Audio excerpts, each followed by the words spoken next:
You know what? I just want to focus on doing my shorts. And getting them out of the way, because if I do edits while doing shorts proper, it's gonna throw me off. Mamelang, guys, something horrible is going on. We are in the last days, but we've been in the last days ever since the beginning. Sorry, ever since Jesus Christ got ascended to heaven. It's been the last days that entire time. But just how close the coming of the Son of Man is, just how at the very end we are, really does determine really is based on Bible events, on just looking around. It is important for us to fill the earth and occupy it, and to fight for our right to exist as Christians anywhere where we are persecuted, because we are yet to be reaped, right? Because we are yet to go in the sky. So if there is a threat, a risk in our countries or villages, wherever we find ourselves, of so much Christian persecution that life will be uninhabitable, Christians need to understand that God made us to be warriors. Hence it is written in Ephesians 6 that we war not against flesh and blood, but against rulers, against principalities, against authorities, against spiritual wickedness in high places, etc.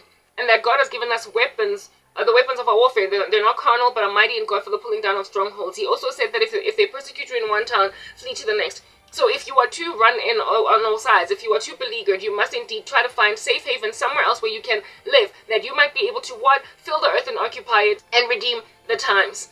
Because when you look around on the left and on the right, if you're any kind of responsible scholar theologically, you will realize that, okay, if at all things are really hot and bothered, where it is that I find myself, and the end is not here, I must try to flee. I must try to get out. And how you know that the end is around the corner is by looking around, right? And I came to a conclusion that the end is not yet here.